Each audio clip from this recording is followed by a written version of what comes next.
I am pumped to be talking to Brady Shearer from Pro Church Tools on the Beyond Sunday podcast. Bro, you're like the Obi-Wan of church media. Like the stuff that you put out, the resources you have, it just blows my mind. I'm like so pumped to have you on the show. How you doing today? I'm great. I'm a little concerned now thinking about my soon to come demise as I sacrifice myself for the chosen one of church media, whoever that may be. But when my time has come, just as Obi-Wan did, I'll be ready.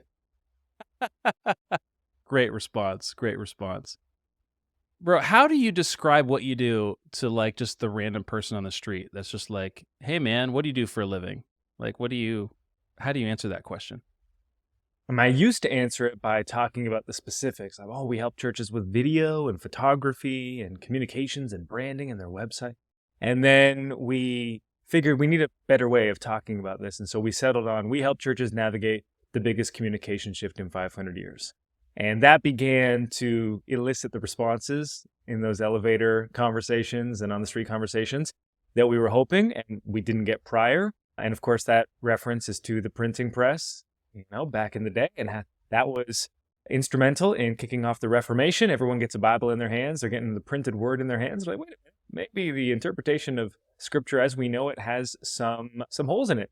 And we're living through a similar period now where information is readily accessible from folks that never would have been able to share their perspective on the world before. I mean, you're listening to this podcast. And for context, background, I'm 32 years old right now. I started Pro Church Tools 10 years ago. We became an official corporated company in 2014. For a few years before that, just a sole proprietor. So, 10 to 15 years now. And I am a small town Canadian boy from rural Canada with no business pedigree in my family whatsoever, no church pedigree in my family whatsoever. And yet, I come on these shows and people talk about how I've been able to positively impact their churches. And that's simply because the internet allowed me to start a blog in 2014, start a podcast in 2014, start a YouTube channel in 2014. And since then, I've just been publishing consistently, helping churches learn the skills that we all need, especially as worship pastors, worship directors. You know what it's like.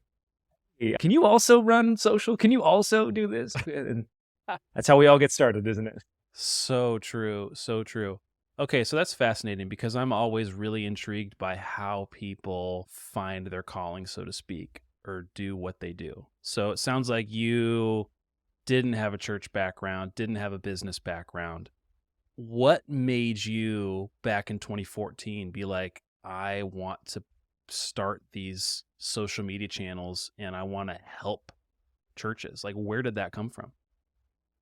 So the first place I ever felt like accepted as a human being was in high school when I started attending this new youth group. So I grew up in small town Baptist church. Like we didn't even have a PA system or like speakers. It was pastor would just preach from the pulpit, voice only. Worship was an acoustic guitar and voices only. We did have a projector, so that was big for us. But I never really felt at home in that church. And so a friend invites me to this youth group and they've got like lights and there's a drummer and it's all kids. And I was like, this is awesome. And I was a pretty eccentric, still am, a young person. And I didn't really fit in with the sports crowd. I played a lot of sports growing up. Didn't really fit in with the academic smart people, even though I excelled in academics. And then I come to church and people are like, you're great as you are. Let's follow Jesus together. And that was the first place that I felt like accepted. And so I'm looking up to my youth pastor and I'm like, wow, wouldn't it be great? I could be a youth pastor and do like what he did for me to like the next generation of students. And so I went to school to become a youth pastor. I have my degree in theology and youth ministry.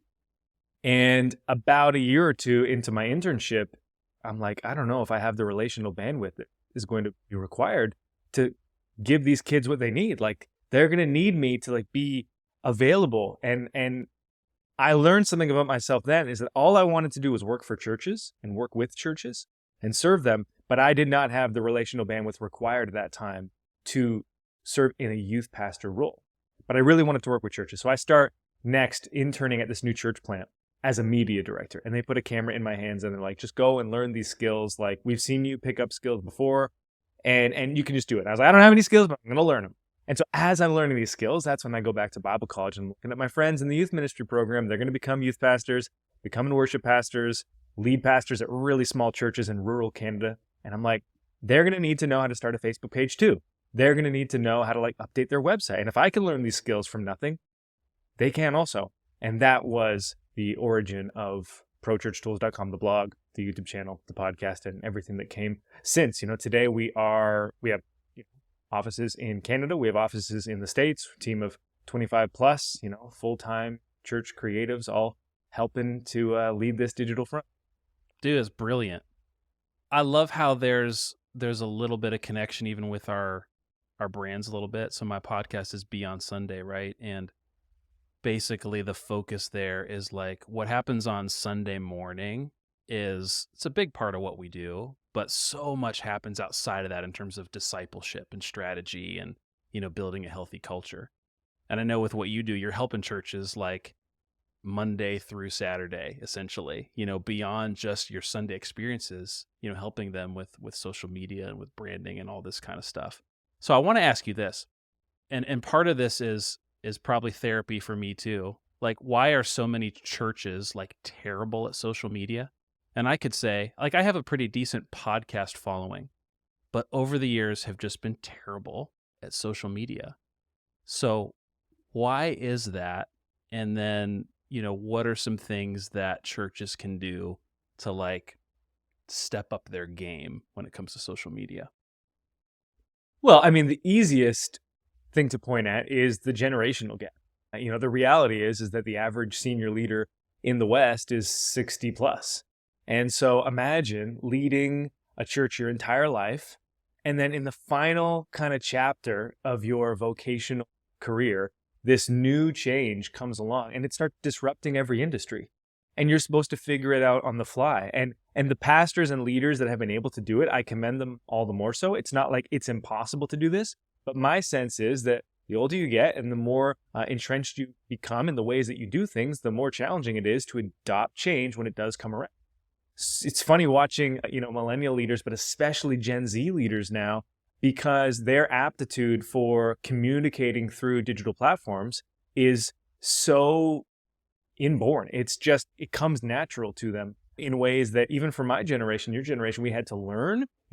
I grew up, there was a rotary phone in my home, the ones you had to spin the dial. Amazing. And then in high school, I was joining Facebook and abandoning MySpace and starting Twitter accounts. And so, I kind of have an experience with both, whereas Gen Z, they're only growing up with digital. Same's going to be for the generation after them, Gen Alpha. So I think there's a really simple, obvious thing there. Yep. But then in terms of institutional leanings, churches are a lot like education. They're a lot like healthcare. They're a lot like government, where it takes a lot for things to move. There's a lot of red tape. There's a lot of internal bureaucracy. And there's a lot of, we've always done it this way, so we don't need to change things. And so the way that I've always presented it to churches is, look, every industry is being disrupted by this communication shift. And we'll kind of walk through things that they're now part of their everyday life that they had never even heard of because they didn't exist a few years ago. I live pretty close to the States. I'm in Niagara on the lake. So we're about an hour south of Toronto, 30 minutes from Buffalo. And when I was growing up, played a lot of travel basketball, we would go to the States.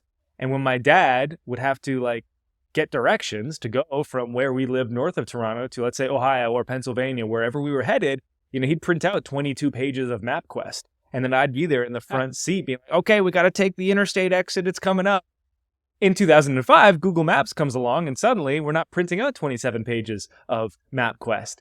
Think about what's happened to the music industry with the advent of streaming platforms and how that's also carried over to television. Non-linear television has completely upended what we know and what we grew up with.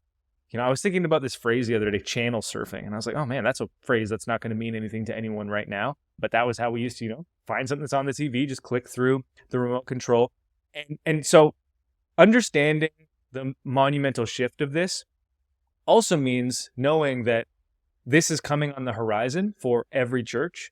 And then COVID kind of really condensed that timeline. And churches were forced to figure out certain things that they had neglected or just not really considered prior to that. But in terms of practical things, I like to speak to the positive as well, because churches have this advantage that is unique amongst every industry. And that is we have senior leaders that are every single week putting in a ton of spiritual and creative effort to create content, aka sermons, to then deliver to the church. And if you think about other industries, right across the street, there's a house for sale. Shelby Tomlinson. Look, Shelby Tomlinson's got to sell that house, and she's also got to contend with social media.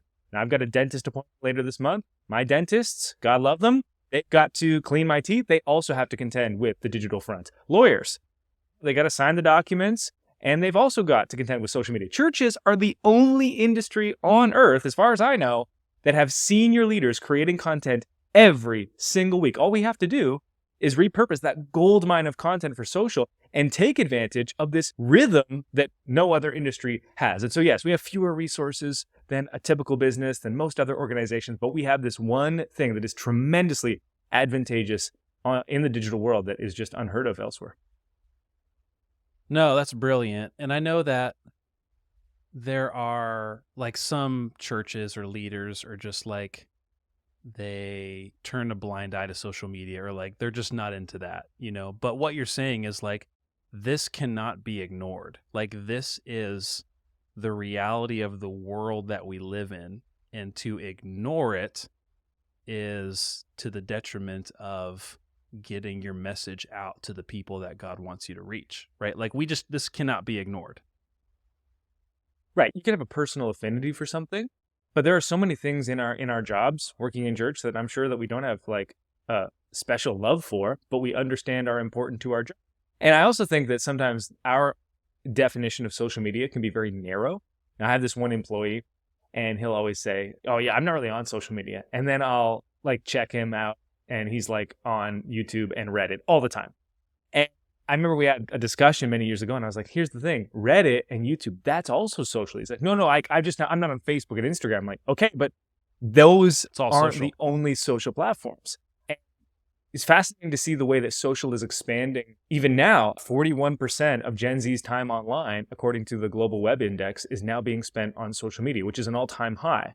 And the reason for that is not because they're spending more time overall. This is proportionate to their online time, all of it. It's because social media's definition is expanding. There's really two eras of social. There's the social graph era, which is the first 15 years. This is when your feed was mostly friend and family posts. And then there's the discovery era, which is really only the last 4 or 5 years, where now the content that we see on our feeds is mostly influenced by our viewing habits, our interests, and our geographic location. And so now social is not just social connection, it's entertainment. And it's not just entertainment, it's search. Google's VP came out a few years ago and said, millennials and Gen Z are about like 40% of them overall are more likely to use TikTok or Instagram to search for a local restaurant than they are to use Google. So social media is search. And then we also know how big of a role it plays in e-commerce and how it drives buying decisions amongst younger people. And so like there's this massive shift, and social, just understanding its definition, is sometimes useful for working with churches and leaders that are like, social's just not for me. I'm like, do you listen to podcasts? Like, I like podcasts. I'm like, okay. Do you like YouTube? Yeah, I watch YouTube now again. Facebook? No. Okay, that's fine. Instagram? No. TikTok? No, definitely not. I'm like, okay. How about FaceTiming your grandkids? I do that a lot. Okay, then maybe the best place to start is having you just do a live stream of a devotional, because you understand what it's like to talk to someone on the other side of the screen. Maybe that's a good entry point for you. At the end of the day, our job as churches and leaders of churches is not to elevate and idolize our personal preferences. It's to fulfill the mission of our churches. And we know that there's a disease in so many of our ministries, which is sometimes manifested in the phrase, "we've always done it this way." That's not a missional expression. Yeah. That's a personal preference. The missional expression is, this is what we exist to do. What is the best way of accomplishing that? And I have not seen any credible reason why digital media would not be included in that. And so really, it's just about helping churches feel comfortable with what maybe aligns with their preferences and DNA. Because just because you're on digital doesn't mean you need to be like dancing on TikTok, Pastor. There's a lot of things that we can do that are going to feel, comfortable with your existing skills. Yeah.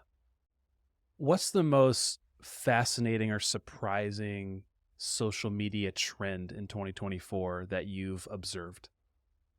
The biggest one is local geographic location playing a massive role in distribution.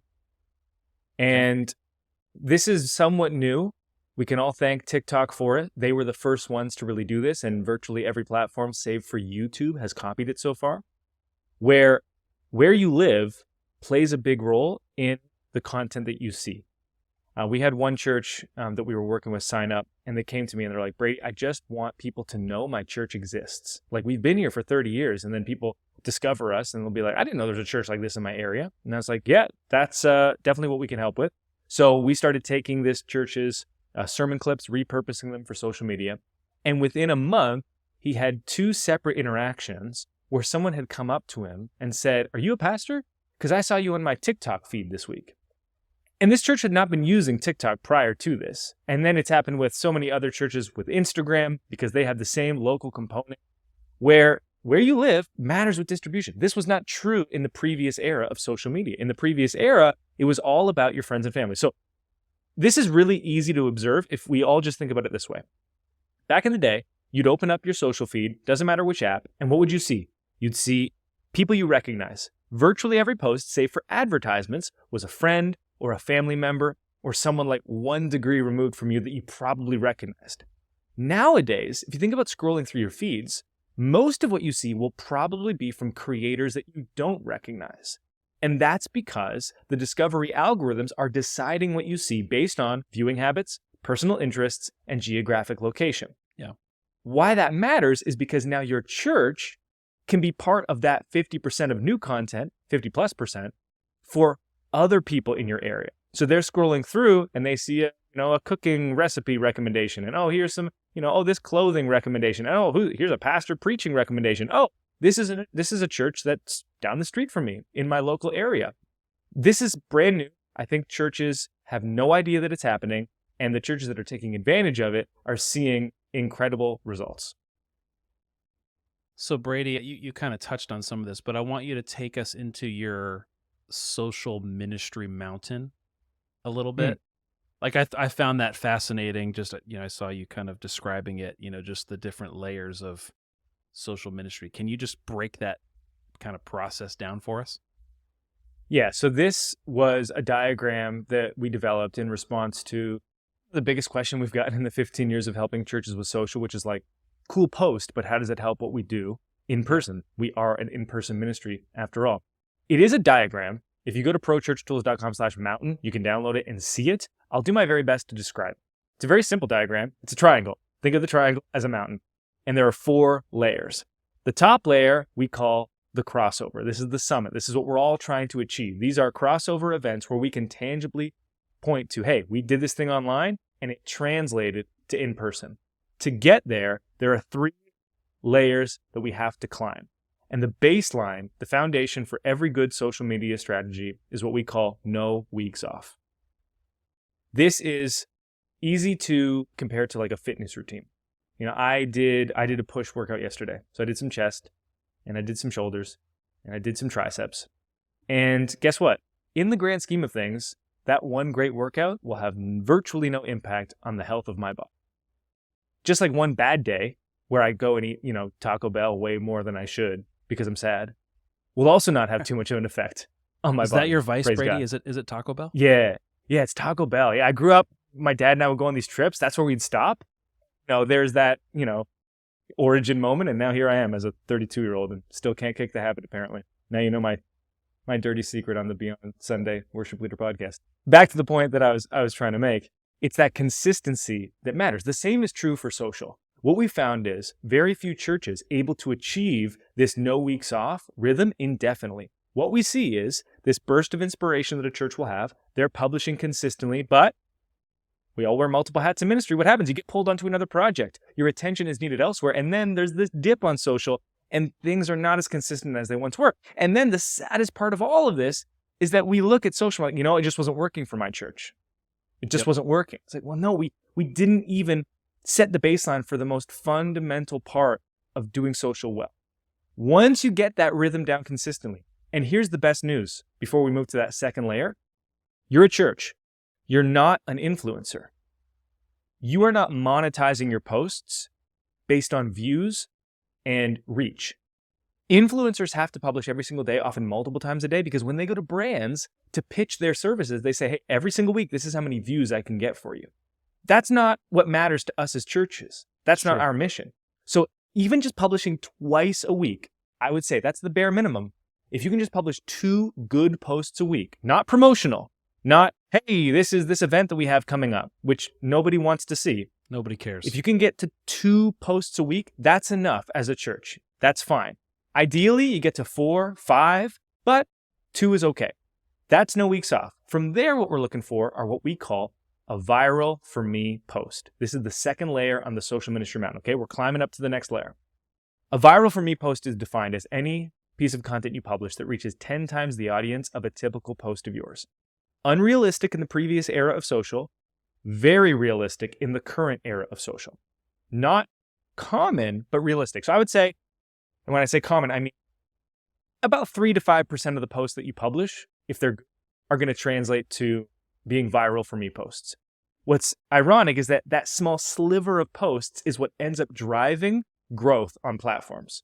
And this is also what's new about the current era of social. Back in the previous era, the social graph era, you'd publish a piece of content and you'd basically immediately start a 48-hour countdown to that post just fading into irrelevancy, never to be heard from again. Nowadays, a piece of content can still be getting new views, attracting new followers weeks and months after it was first published. I could show you my Instagram notifications right now, and it would show you today's post and the comments and likes and views it's getting. And then it would show you a post from 12 weeks ago, and a post from 6 weeks ago, and a post from 3 weeks ago. Those are my viral for me posts that are still being distributed to brand new audiences weeks, months. This is March, so some of these are from last year. In the previous year. That's what's amazing about social right now. That's what a viral for me post is. The more of these that we stockpile, and they all start working together, not just one, but like I said in my Instagram notifications, the churches that we're working with, multiple, stacking on top of each other, we can get to that third layer. We call this the 10x growth rate. And the 10x growth rate is defined as a 4% monthly growth threshold on any social platform. Pretty modest, nothing crazy. But when you combine it with no weeks off and it compounds over the weeks and the months, adds up to something quite dramatic. 10x growth over 5 years. So if you have 500 followers today, it becomes 5,000 in 5 years. And remember the local component of social. Of those 4,500 new followers, a good percentage of those are going to be local to your church. What might that mean for your in-person ministry? And that's when we start seeing these crossover events. And to be clear, we can see them at any point along the social ministry mountain, but the higher we get up, the more predictable and frequent they become. These are people being recognized, pastors being recognized throughout the week. These are visitor cards being returned, heard about your church on social. Conversations in the lobby with families. Say, oh yeah, we were checking you out online for a couple of weeks, couple of months, and now we finally visited in person. And, numbers are my love language. If they're not yours, we have case studies on this. You can go to socialsermons.com. That's our agency where we work directly with churches. Click the case studies button in the navigation menu. Just watch the interviews, read through what this crossover event thing actually looks like in real ministries, because it's just so exciting to see digital used to connect people to churches, encountering hope, encountering purpose, encountering Christ. Brilliant. So much there. I love how empowering this is. Like when you mentioned, like a pastor that's saying, I don't have time to create content. Like who has time to do that? Like, I have to lead a church. But that weekly sermon is full of incredible content. It just needs to be repurposed for, different platforms, which we can kind of get into, best ways to go about doing that. But I wanted to ask you, when do you encourage like a church to go like the paid ads route as opposed to, just organic reach? So the paid ads route is really useful when you have really big, what we call bridge events happen. And this is true for so much of social. It's all about finding the intersection of faith and culture. Where does what your church is already doing intersect with the needs of the people you're trying to reach? We're crafting the hooks for our social media posts. That's what we're thinking about.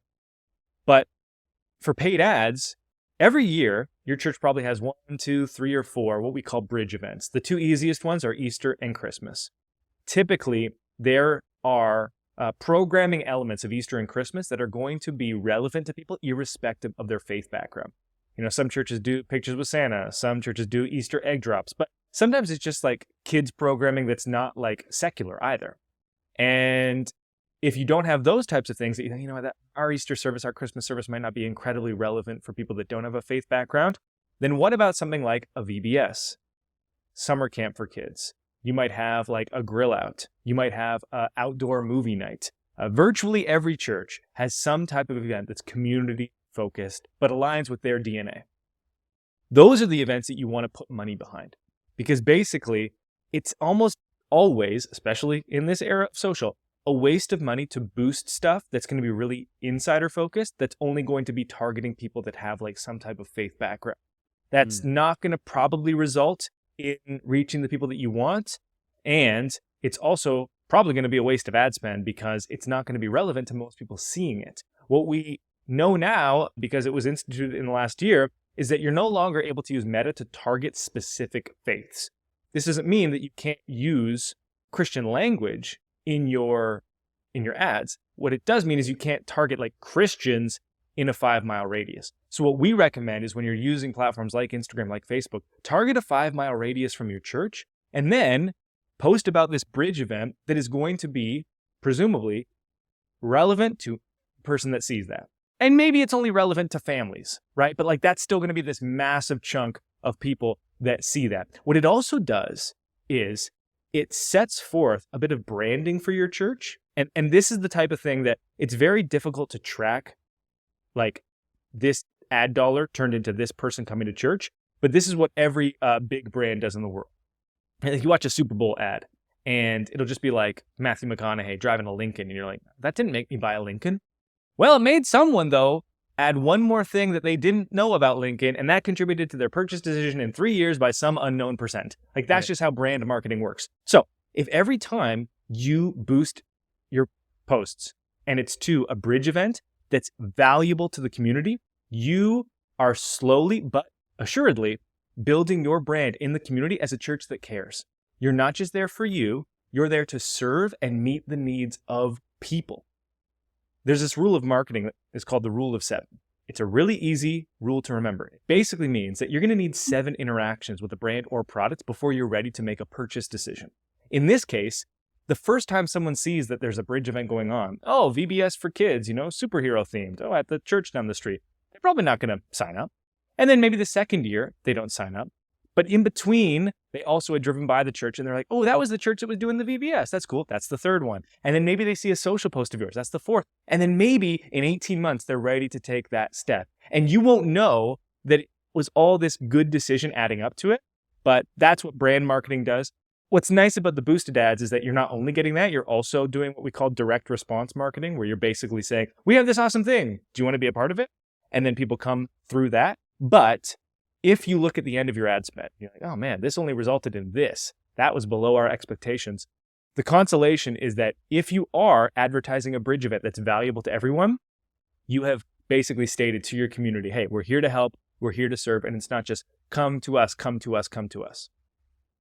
Yeah, so you're not necessarily seeing an immediate return on that investment, but over Well, time. you are, if done right. Yeah. And we have a post about this. If you search Facebook ads for churches in my name or just Facebook ads for churches, it should come up. We did a case study with a number of churches with exact examples of what they were doing on Facebook, real creative, exact copy, and the results. And so you can go through all of that to see what, when done well, this can translate to. But if you do it for the first time, let's say, and you don't do it well because it was your first time, and that's totally fine, I'm just encouraging folks to know that, hey, there is this, consolation prize. It's not all bad. Yeah, love it. Brady, give us an example of a small to mid-sized church. I know you've posted some recent examples from like Transformation and Elevation about how they manage their social media, which is like really insightful. And I'll encourage everybody to go check that out. But what are some, small to mid-sized churches that are doing social media really well that we could check out? Anybody come to mind? Plenty. It's funny when we posted about the small and mid-sized churches, it's like people are like, snooze, and then we'll post about like Elevation and they'll be like, yeah. I'm like, a little more viral. And it's surprising because I'm like, look at these small to mid-sized churches. This is like us. We're all this. We can do it. You're not like the other churches. But hey, that's how it goes. It's not like that's surprising to me. Maybe. But there's this one church that comes to mind, and they are called, ironically, One Church, and they're from Texas. And we did a podcast with them. You can find that on our show, the Pro Church Tools Show. You can search, One Church, Brady Shearer, and find it that way. On YouTube, they were a newer church and kind of unique setup. Married couple, equal amount of preaching. So husband and wife, both preaching. And they found that the content that they posted on TikTok that was reaching a ton of people was preaching with a parenting lean. So they would talk about wisdom from scripture and how it applies to raising children. And that was the content that was blowing up the most. And I believe now they have more than 1 million followers on both Instagram and TikTok. I feel like it's close to that. It's hundreds of thousands. And Crazy. Their church has grown considerably in the last, 5 years after they've started, because they started on TikTok pretty early. And like that's just a church that I find interesting because that's the intersection of faith and culture, right? It's wisdom from scripture applied to parenting. So it's useful for people that know God. It's just as accessible to those that have no faith background whatsoever. Right. And that's what makes social media content relevant. How can you meet people's needs where they are? So that's one church. There's another church that we did a podcast with in the Bay Area. This is a youth ministry, and they're doing a really good job of making creative reels. And their youth ministry is, reaching a ton of people because of it. We have a number of case studies that you can check out on our podcast, especially from last summer with these small to mid-sized churches. But, those are the churches that we're trying to serve. All the case studies that I talked about on socialsermons.com, those are small to mid-sized churches. Yeah, I think, what's really funny is that the bigger churches tend to do not so great on social. We've highlighted Life Church, we've highlighted Elevation, we've highlighted Transformation. They all do really well. But most bigger churches we've found don't really feel the need to follow best practices on social because they have a charismatic personality, or they were already a big church before social came around. And so they can kind of skate by on that influence. And so usually I say, hey, don't just copy the big church, because they might not be following best practices. They might just be getting that result that you're seeing because of the recognizable factor of the pastor. Yeah. No, that's so good. Can you, and I'll let you go here in just a second, Brady, but can you leave us with some of those best practices? Like, what are some, and I know every platform is probably a little bit different, but maybe you could just take us into a couple platforms, some best practices for social. Well, yeah, let's talk about a universal exercise. So whether you're on TikTok, Instagram, Facebook, YouTube, this is going to work for X, Threads, whatever you're on, whatever you care about, this will work. So you're looking at your church's sermon. Goldmine of content, whether you were the person that preached it, or more than likely, you're the person reviewing it. Okay, Brady said I didn't have to make social content. What do I do with this 30, 40-minute sermon? So you review it. Watch it at 1.5 speed if you can. Save a little time. Now it's a 20-minute review. Review the whole sermon. Watch it. Don't rely on bots or AI for this. That's the most important thing. And what you're trying to do is identify a few, 30 to 90-minute segments. Usually we just aim for 2. Don't try to pull too many. Sometimes churches are like, we're going to pull 30 15 to clips 90 from this. second, right? Not 90-minute. That's right. 30 to 90 seconds. Yeah. Pull those. Okay, this is a really compelling thing. We're going to clean it up a bit, remove some of the silences, punch in, punch out, whatever. That is 30 to 90-second clip. Your job is to now contextualize that for someone that didn't see the rest of the sermon. And the way that we do that is with a hook. First 3 seconds of the video, big text on screen, the number one job of a parent, as an example. That was one that we wrote that was really successful. A hook that basically makes a promise. This is what that content is about for people that have a faith background but that don't as well. Here is the simple exercise on how to write a hook. This will work for sermon clips. It'll also work for carousels. It'll work for quotes. It'll work for anything. We call it the 3 C's. The 3 C's stand for curiosity, common, and care. Your goal is to write a hook and then evaluate according to those 3 C's and give your hook a score overall out of 15. So out of 5 for each of those 3 C's. Out of 5 for cliffhanger. Out of 5 for common. Out of 5 for care. You want your hook to score greater than 10 out of 15 overall. If it's under that, back to the drawing board. If it's over than that, hey, you probably have a good hook. Let's get into each of those 3 C's. Cliffhanger. This one's pretty simple. Is there like an element of mystery? The number one job of a parent. It's begging the question, like, what is that job? Right. Sometimes we see churches write hooks that are basically just a statement or a thesis. So there's no reason to keep watching the rest of the video because you've already kind of stated the conclusion. Like, this is your point that you're trying to make. The second C is common. We've talked about this already. It needs to be universally something that people care about. So the number one job of a parent, not everyone's a parent, but everyone's a child. So that basically affects everyone. That would be a 5 out of 5 on the common scale. And then finally, care. This is the one people mess up the most. Just because something's common doesn't mean people care about it. So the bad example I always like to use here is gratitude. Gratitude is something that I think we all know, like, yeah, we should all practice more gratitude. It's not something people go about their everyday life thinking about. So if you led with a hook, like the number one thing people mistake about gratitude, it's like, I don't care. Who cares? You have to meet people where they are and lead them to where they want to, where God wants them to be. So it's okay if, like, in that 30 to 90 seconds, you conclude with the point. And the solution is to practice more gratitude. Here's how to do it. Okay, that's a great place to lead people to, but you can't start there. What are people thinking about in their day-to-day lives? They're thinking about, finances, marriage, parenting, purpose, hope. Is this all there is? Loneliness, anxiety. I wish I could be open with my friends. I feel so isolated. Work is so hard. Like, there are so many things that are going through the back of our minds as like this inner dialogue at all time. Practicing gratitude is not one of them. So you don't want to meet people there, but you go through that exercise. You look, the first couple times you might be like, these are good. And then you might look back at those a year later and be like, man, I was very generous with my scoring. Like, not everyone starts great at this right away, but the practice of going through it, evaluating, use the 3 C's, do that exercise. That is what stops the scroll on social. This is like the 80-20 rule. This is the thing that's going to make all the difference. Not like, I put a cool backing track behind the sermon clip. No. We had this like really cool frame with this like decorative trim. Like that. No, that's not going to do. Hashtags. No, that's like the final 3 to 5%. What stops the scroll is the hook. Is the content compelling to someone enough to stop scrolling? Follow that exercise and you'll be making a lot more progress. So good, man. I mean, this is an education here, bro.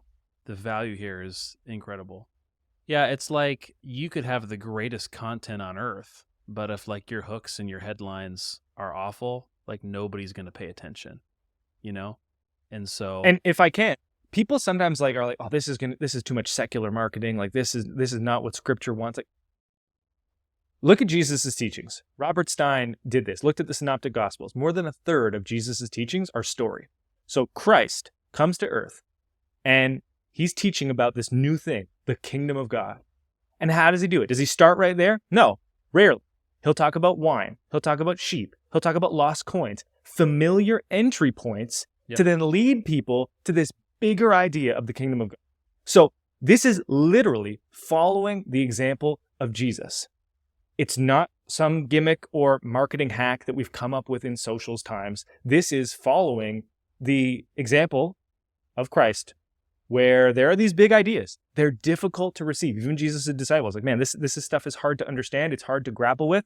So what does he do? You start with story. It's easy. It's accessible. And now we bring people into these, bigger truths of life and hope and destiny. Love it. Brady, last question. And then before I let you go, I want you to talk about, your pro-church tools and your business. But, I know you work a lot with churches and their overall marketing and social media. So I coach a lot of worship leaders, worship pastors.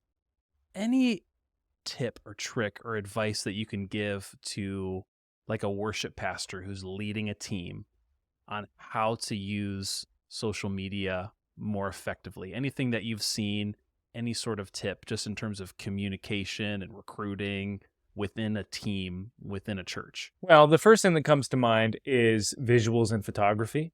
We've talked a lot about taking sermon content and repurposing it. There's 2 axes on social. There's reaching wide and there's reaching deep. Taking your sermon content and repurposing it is really great for reaching wide. It's also great for serving your existing congregation. So if there was only one thing that you could do, we'd say, hey, do that.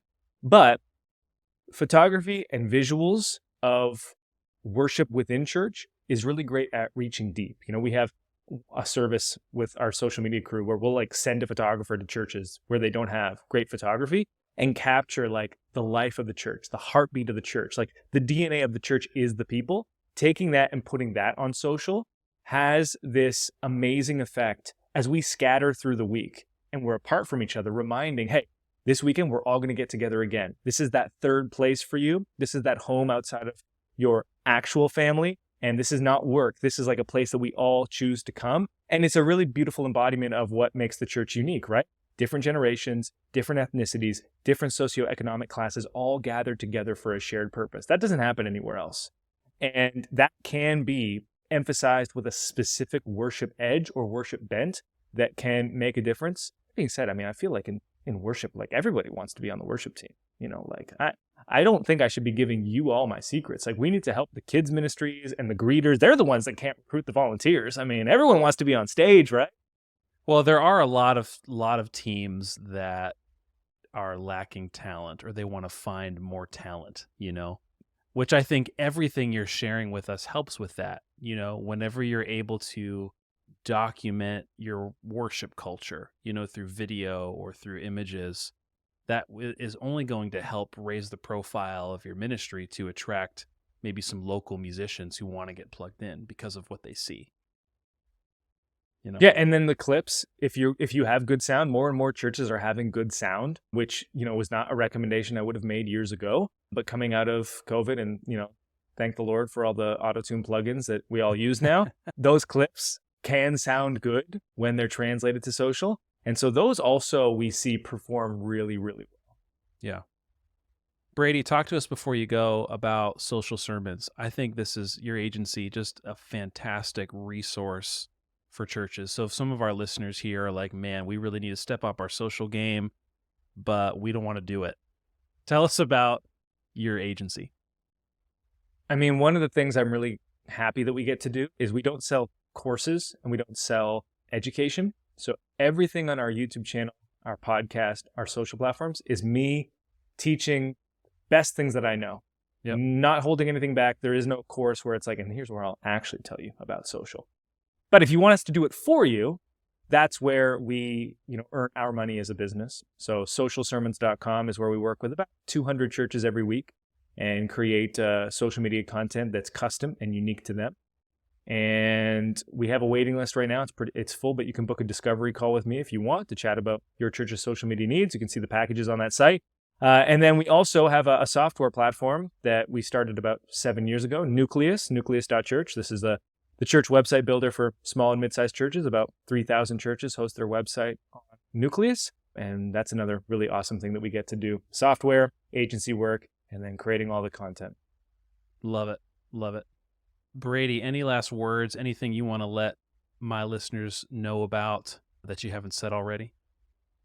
Well, I mean, I think it's just always a useful bookend to remind yourself, like, take it easy on yourself. You know, if you're listening to this and you're hearing about social media, it's almost certainly not your job and your primary role. And I think it's easy to listen to a podcast like this and you turn it off and you're like, man, that's a lot of good information. Hopefully I liked it. But like, I have a real job. I have I have to do all this other stuff. And so if you take away anything from this, like 2 things, no weeks off. That is the non-negotiable of social media success. So if all you can do is 2 posts a week, or if all your church can do with your contributions as part of that help is 2 posts a week, that's good enough. It doesn't need to be crazy. It just needs to be consistent. Don't set yourself up to like fail by saying, oh, we're going to start publishing like every single day. And then, 3-6 weeks from now, you're like, man, that was not sustainable. You need to find that sustainable pace for your church. Yeah. And, if it's just 2 times a week, that's great. Don't put too much on yourself. No, I like that. I like no weeks off as opposed to no days off. Like eventually, as you get better, you can take a no days off approach, right? But starting with no weeks makes that's achievable, right? Mm-hmm. You set a goal like, hey, we can do this, and we do it consistently for a long time, and then we can kind of scale up from there. Dude, brilliant stuff. Thanks, Brady. Make sure you check out Brady. He's got a podcast, the Pro Church Tools podcast, prochurchtools.com. Dude, I just feel like I just took like a college course in like 40 minutes. This is just unbelievable. Thank you. I appreciate the invite. Had a great time.